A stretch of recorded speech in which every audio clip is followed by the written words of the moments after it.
How many of us can honestly say, I know exactly what to say and do when someone I love or care about is hurting? H. Norman Wright wrote Helping Those Who Hurt. He spoke about a church he attended not being a note-taking church until someone came in to speak on bereavement. They were grabbing envelopes, prayer request cards, or anything that was paper to write on to take notes, and it hasn't happened again since.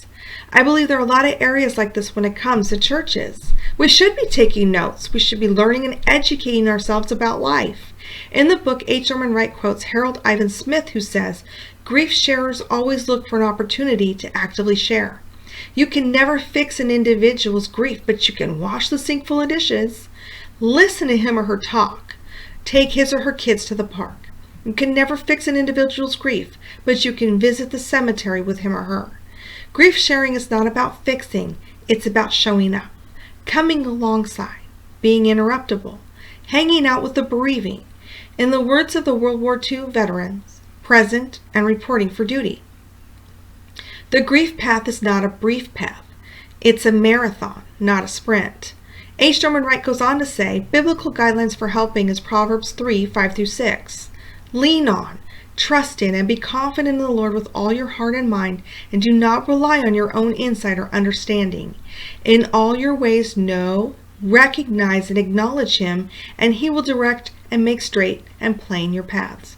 He lists more Bible verses in the book, but this was the first and I believe the most accurate description of what helping means. H. Norman Wright also warns of miserable comforters in your friend's life. He describes them as those who hurt rather than console, hinder rather than comfort, and prolong the pain rather than relieving it. He then lists what to say and what not to say to someone who has suffered a loss. He goes on to list 4 basic reasons why we listen to other people. Number 1 is to understand someone.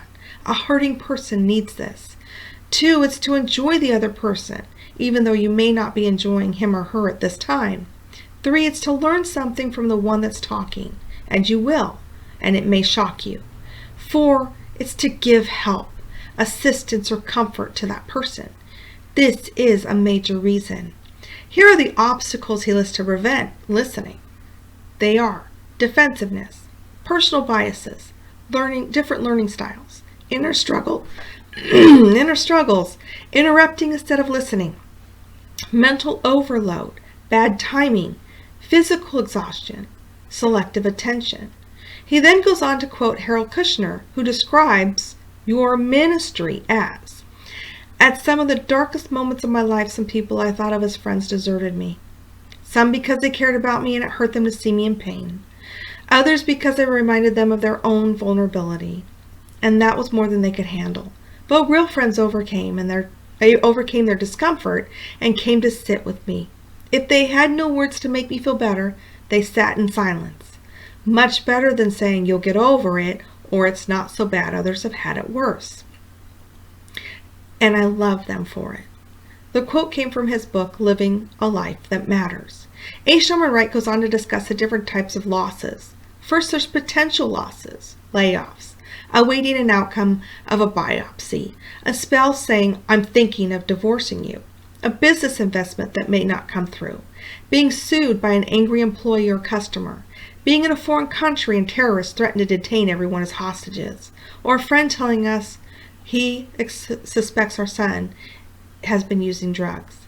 Other losses are material losses, relationship loss, intrapsychic losses, where we lose an emotionally important image of ourselves as well as possibilities of what it might have been. Functional losses, like muscular or neurological, memory loss, role loss, like promotion, demotion, change of career, retirement, and finally the loss of a family member. I'll be adding some visuals to my website along with the video so that you can see what a normal crisis pattern looks like and what a ball of grief looks like, so that you can see just how complex this process is. You can find it at inspiredtruthministry.com. All throughout the book, as you read, he lists other books that help with the subjects that he addresses. There is a chapter that also addresses the terminally ill, what to do and what not to do. It's a very extensive chapter, so if that's something you are currently struggling with, I highly recommend that chapter in particular. The fact is, we're all going to suffer losses, different losses. throughout our lifetime, and it would be a great disservice not to know how to cope, how to ensure that we are helping others who are hurting without making things worse. One of the worst things that was said to me after the death of my mother was, "It wasn't all bad." Those were words from two people who didn't live my life and had no idea how bad it was. Those types of statements can override your grief if you let them. I had to dismiss it and process her death my way. It was not easy, and some days are still difficult, but I focused on other things. You have to move forward. It may take some time, but life has to move on. And sometimes there are things already planned in your life that put grief on hold. You can't ignore it, and you will have to revisit it someday and come to terms with it. I'm just grateful that my God is bigger than my grief. He is my comforter, and He can be yours too.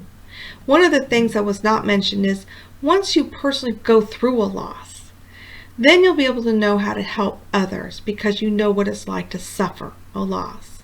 One of the reasons we go through that loss is to help others through it.